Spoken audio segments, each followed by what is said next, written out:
4년 만에 광주에서 진행된 광주광역시에 대한 국감은 수소트램이 최대 화두가 됐습니다.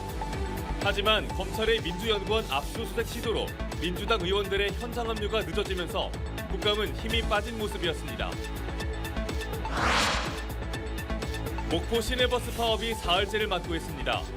시민들은 불편을 호소하면서도 더 이상 파업 해결에 대한 자구책은 없이 지원금만 탓하는 회사에 끌려가지 말아야 한다고 주문했습니다. 광주 지역 아파트 매매 거래량이 급격히 줄어들면서 인테리어와 가구 등 부동산 관련 산업의 어려움이 커지고 있습니다. 내년 경제 상황은 더욱 좋지 않을 것이란 전망에 걱정이 커지고 있습니다. 신라스테이가 여수에 문을 열었습니다. 신라스테이가 객실 요금을 높게 책정하자 인근 호텔들도 가격 인상을 만지작거리기 시작하면서 여수 지역 호텔 가격 인상으로 이어지지 않을까 우려됩니다. 여러분 안녕하십니까? KBC 8시 뉴스입니다. 4년 만에 광주광역시청에서 진행된 광주광역시에 대한 국정감사는 강기정 시장이 역점 추진하고 있는 수소트램 사업이 최대 화두가 됐습니다. 강 시장은 현재 공사 중인 도시철도 2호선보다 경제성이 낮다며 적극 방어에 나서는 모습이었습니다. 정의진 기자입니다. 민선 8기 광주시가 추진하고 있는 수소트램 사업에 대해 의원들 대부분은 이해하기 어렵다는 반응이었습니다. 2호선도 해결이 안 되는데 어떻게 이렇게 800억이 드는 수소트램을 1호선 1차 또 2단계는 거의 8천억이 드는데 어떻게 하실 계획인지. 도시철도 2호선 총사업비가 증가한 데다 광주시 재정도 녹록지 못한 상황에서 수백억 원이 소요되는 트램 사업이 적절하냐는 지적이었습니다. 그런 사업비 논란으로 해서 이 타당성 논란까지도 지금 4군데 다 발생했어요. 타산지석으로 삼으셔서 이렇게 하고 또 시민의 목소리에도 좀 귀를 잘 기울여서. 잇따른 비판에도 강기정 시장은 도로교통법 개정이 필요한 트램 혼용 도로까지 모두 포함해 용역을 추진하겠다며 의사를 굽히지 않았습니다. 지하철 2호선보다 경제성이라든가 여러 비용의 측면 또 훨씬 더 유리하기 때문에 그리고 또 국회의 입법 과정에 진입해 있다는 것을 제가 검토해 가면서 공약으로 세웠고 내년에 용역을 추진해 하려고. 중앙공원 1지구 민간공원 특례 사업 특혜 논란을 두고 광주판 대장동이라고 지적한 데 대해선 현실을 모르는 말이라며 민간공원 사업의 경우 민간 수익 10%는 보장하되 그 이상은 광주시에 돌아온다고 반박했습니다. 공론화 부족을 이유로 제동이 걸린 2038 광주대구 하계 아시안게임은 필요하다면 홍준표 대구시장도 만나겠다며 재추진 의지를 드러냈습니다. KBC 정의진입니다. 광주광역시와 광주경찰청에서 국정감사가 열린 건 지난 2018년 이후 4년 만이었습니다. 오랜만에 현장에서 열린 국감이라 지역민들은 깊이 있는 국감이 될 것이란 기대감이 높았는데요. 검찰의 민주당 민주연구원 압수수색 시도의 후폭풍으로 민주당 의원들의 현장 합류가 늦어지면서 국감은 힘이 빠진 모습이었습니다. 박성호 기자의 보도입니다. 국정감사가 열린 광주광역시청 회의실 절반이 텅 비었습니다. 검찰이 민주당 산의 민주연구원을 압수수색한 것에 반발해 민주당이 긴급 의원총회를 열면서 의원들의 합류가 늦어진 겁니다. 국가 권력을, 국가의 역량을 상대 정당을 탄압하는 일에 집중하는 이 현실을 반드시 바꿔야 합니다. 당초 국정감사를 전면 보이콧하겠다고 했다가 참석하는 쪽으로 입장을 바꿨지만 파행은 불가피했습니다. 감사 위반 11명의 의원 가운데 민주당 소속 의원 6명이 오후 2시가 돼서야 국감장에 도착하면서 오전 국정감사는 단 5명의 의원만 참석한 채 진행됐습니다. 민주당 의원들이 뒤늦게 합류하면서 당초 12시 반에 종료될 예정이었던 광주시 국정감사가 오후 2시 반까지 이어졌고 뒤이어 예정됐던 광주경찰청 국정감사도 1시간 넘게 늦춰졌습니다. 의원들의 질문 시간도 1인당 5분으로 제한되면서 날카로운 질문보다는 무난한 질문과 제안에 검토하겠다는 기관장의 답변이 오가는 수준에 그쳤습니다.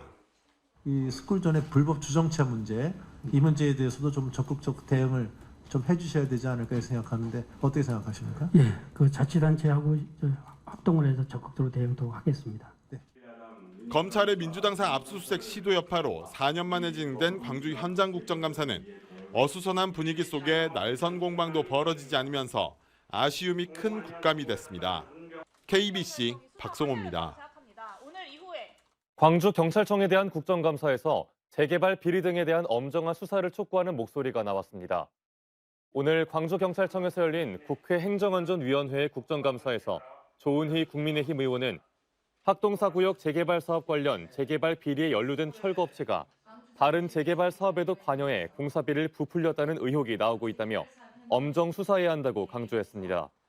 이에 대해 임용환 광주경찰청장은 비위 첩보를 수집해 엄정하게 대응하겠다고 답했습니다. 목포 시내버스 파업이 사흘째를 맞고 있습니다. 수년째 이어진 적자에도 자구책 없이 노동자들의 임금을 체불하고 지원금 타령만 하는 버스 회사에 대한 시민들의 질타가 쏟아지고 있습니다. 불편을 감수하더라도 버스 회사의 경영 책임을 반드시 물어야 한다는 목포 시민들의 목소리가 커지고 있습니다. 이동근 기자의 보도입니다. 시내버스 파업을 겪고 있는 목포의 한 버스 정류장. 시민들은 예전 같으면 배차 시간에 맞춰 정류장에 나오면 됐지만 지금은 언제 올지 모르는 대체 버스를 무작정 기다려야 합니다. 사람이 너무 많이 타가지고 다음 버스 타야 되는데 배차 간격 길어서 그냥 택시 타고 또 여기까지 와야 되고 또 여기 와서 버스 타고 집 가려고 했는데 버스가 없어요. 발이 묶인 시민들은 적잖은 해소 노력은 하지 않고 매번 목포시 재정 지원금에 기대는 버스 회사에 대해 불만을 쏟아냈습니다. 해마다 100억 원에 달하는 지원을 받고도 노조 파업에 나몰라라 하는 모습에 불만을 넘어 분노로 번지고 있습니다. 불편을 감수하더라도 밑빠진 독에 물 붓는 식의 혈세 낭비를 더 이상 좌시할 수 없다는 목소리가 높습니다. 차라리 시민들한테 나눠 돌아가서 걸어놓고 택시 타고 다니라고. 그거 훨씬 낫죠. 아, 왜 저 거기다 돈을 막 갖다 퍼붓냐고. 그것도 세금 갖다가. 버스회사 대표인 이한철 목포상위 회장에 대한 비판도 쏟아지고 있습니다. 적자 타령을 하면서 매년 2억 원가량의 급여를 챙기고 노동자들의 임금은 체불하는 등 기업인들의 수장으로서 책임을 져버렸다는 지적이 일고 있습니다. 임금을 못 받아가지고 반절씩 받기도 하고 체불도 한 2달씩이나 이렇게 된다는 게 현실인데 사업주가 돼가지고 2억씩이나 받아간다는 거는 너무 자기 이익만 챙기고 하는 게 아닌가. 경영자로서의 자질의 문제이고. 파업에 대한 대책도 의지도 없는 버스 회사는 이번 달 급여를 또 지급하지 않았습니다. 체불 임금이 무려 20억 원을 넘게 됐습니다. KBC 이동근입니다. 목포시 의회가 버스 노조 파업과 관련한 긴급대책 회의를 열고 시내버스 정상화를 위한 강력 대응을 촉구했습니다.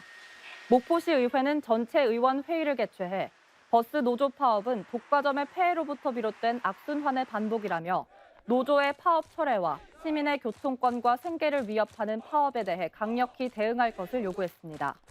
이어 시내버스 노선 개편과 준공영제 시행에 대한 용역 결과가 나오면 합리적 운영과 재정 건전성 강화 등 운영 정상화를 위해 의회 차원의 노력을 다하겠다고 밝혔습니다. 광주 지역 아파트 매매 거래량이 급격히 줄어들면서 부동산 중개업과 인테리어, 가구 등 부동산 관련 산업의 어려움이 커지고 있습니다. 내년 경제 상황은 더욱 좋지 않을 것이란 우려가 확산되면서 관련 업체 종사자들의 속이 타들어가고 있습니다. 신민지 기자입니다. 지난달 광주에서 매매가 성사된 아파트는 645건. 지난 4월 거래량 1,882건의 3분의 1 수준에 불과합니다. 바로 직전 달과 비교해도 절반이 되지 않습니다. 이번 달에는 더욱 심각합니다. 벌써 10월에 3분의 2가 지났는데 매매 거래량은 250여 건에 그치고 있습니다. 부동산 거래 절벽 현상이 심해지면서 관련 사업도 힘들어지고 있습니다. 중개사들은 최악의 상황이라며 어려움을 호소하고 있습니다. 저희가 지금 작년부터 거래가 안 된다고 이렇게 말씀을 드렸는데 실은 아예 끊긴 지가 올해 들어오면서고요. 정말 실감나게 아예 거래가 없어요. 부동산 중개업소뿐 아니라 이사업체, 인테리어 업체들도 일감이 줄어들어 생존을 우려할 정도입니다. 이동이 없습니다. 입주 아파트 빼고는. 그래서 인청 매출이라든지 이런 것들이 굉장히 힘들다고 보셔야 돼요. 한 50% 가까이 줄었다고 볼까요? 엄청 어렵죠. 이사가 줄어드니 가구와 가전 판매 실적도 신통치 않습니다. 지난달 광주의 한 백화점의 가구 판매율은 1년 전과 비교해 8%, TV 등 대형 가전은 10% 이상 줄었습니다. 지금도 어려운데 내년 봄쯤에는 경제 상황이 더 안 좋아질 것이란 전망에 부동산 관련 업체들의 속이 타들어가고 있습니다. KBC 신민지입니다. 호텔 신라가 여수의 호남권 첫 비즈니스 호텔인 신라스테이의 문을 열고 운영에 들어갔습니다. 아무리 호텔 신라라지만 가성비를 강점으로 내세우는 비즈니스 호텔이 객실 요금을 높게 책정하자 인근 프리미엄 호텔들도 가격 인상을 만지작거리기 시작했습니다. 여수 관광업계에 악영향을 끼치지 않을까 우려됩니다. 박승현 기자가 취재했습니다. 호텔 신라가 호남에서 처음으로 문을 연 비즈니스 호텔 신라스테이 여수는 지하 1층, 지상 20층 규모로 총 300객실을 갖췄습니다. 예약 사이트에서 주말 요금을 검색해보니 2인 기준 1박에 가장 낮은 요금이 42만 원으로 나옵니다. 바다가 보이는 방은 58만 원, 가장 높은 등급인 스위트룸은 67만 원까지 올라갑니다. 높은 가격에도 예약률은 60%에 달합니다. 신라의 어떤 브랜드가 최초 도입된 호남이 가고 시설 자체에 굉장히 가성비를 강점으로 내세운 신라스테이가 인근의 프리미엄 호텔인 5성급 특급 호텔 선호칸과 4성급 베네치아의 1박 요금 30만 원 선보다 최대 2배가 비싼 겁니다. 특히 같은 브랜드인 신라스테이 서울보다도 가격이 무려 3배나 높습니다. 문제는 신라스테이 여수가 특급 호텔보다 높은 요금을 내놓자 인근 프리미엄 호텔들도 가격 인상을 고려하고 있다는 점입니다. 이렇다 보니 여수 관광 활성화에 좋지 않은 영향을 끼칠 수 있다는 지적이 나오고 있습니다. 신라스테이가 가격의 기준점이 되기 때문에 전반적으로 여수 숙박업소나 식당에 가격을 상승시킬 수 있는 악영향을 미칠 수가 있습니다. 신라스테이는 여행 수요와 특급 호텔 수준의 고급 시설 등을 종합적으로 고려해 가격을 책정했다고 해명했습니다. 신라스테이 여수가 도를 넘는 바가지 요금을 내놓으면서 관광도시 여수의 위상이 흔들리지 않을까 우려의 목소리가 나오고 있습니다. KBC 박승현입니다. 세계적인 열한습지 순천만에 올해 첫 흑두루미가 관찰됐습니다. 순천시는 천연기념물 228호인 흑두루미 601마리가 장거리 여행을 마치고 순천만 갯벌에 내려앉아 먹이 활동을 하는 모습이 올해 처음으로 관찰됐다고 밝혔습니다. 흑두루미 조사 이래 600마리 이상 대규모 그룹이 순천만을 찾은 건 이번이 처음입니다. 흑두루미는 전 세계 17,000여 마리가 서식하고 있고 이 가운데 8,000마리가 순천만을 월동지와 중간 기착지로 이용하고 있습니다. 10억 원대의 공사를 수의계약으로 체결해 경찰 수사를 받고 있는 여수 여천농협이 또 다른 사업에도 밀어주기를 했다는 의혹이 제기됐습니다. 여수경찰서는 지난 2019년부터 2년 동안 여천농협이 18억 원과 13억 원 규모의 로컬푸드 건축공사 2건을 추진하면서 10억 원대 특혜성 수의계약으로 문제가 된 A 업체를 선정한 사실이 확인돼 조사를 벌이고 있습니다. 경찰은 A 업체가 2건의 경장 입찰에 잇따라 선정되고 또 다른 공사에서도 15억 9천만 원의 수의계약을 맺은 의혹에 대해서 살펴보고 있습니다. 40대 남성이 캠핑장 텐트 안에서 숨진 채 발견돼 경찰이 수사에 나섰습니다. 어제 오전 10시 30분쯤 광주광역시 북구 월출동의 한 캠핑장 텐트 안에서 40대 남성이 숨진 채 발견됐는데 캠핑 관계자는 퇴실 시간이 지나도록 자리를 비우지 않자 해당 텐트를 열어봤다가 숨진 남성을 발견했습니다. 경찰은 텐트 안에 난방기구가 켜져 있었던 점으로 미뤄 추운 날씨에 난방을 하려다 일산화탄소에 중독돼 숨진 것으로 보고 정확한 사고 경위를 조사하고 있습니다. 부하 직원에게 막말을 일삼은 전라남도청 공무원들이 해임 등 징계를 받았습니다. 전라남도는 최근 인사위원회를 열어 갑질 행위를 한 혐의로 사업소 소속 A씨에 대해 해임을, 본청 소속 B씨에 대해 감봉을 의결했습니다. A씨는 여성 부하 직원 등에게 막말을 여러 차례 했고 B씨는 막말과 함께 맡겨진 직분을 다하지 않은 걸로 조사됐습니다.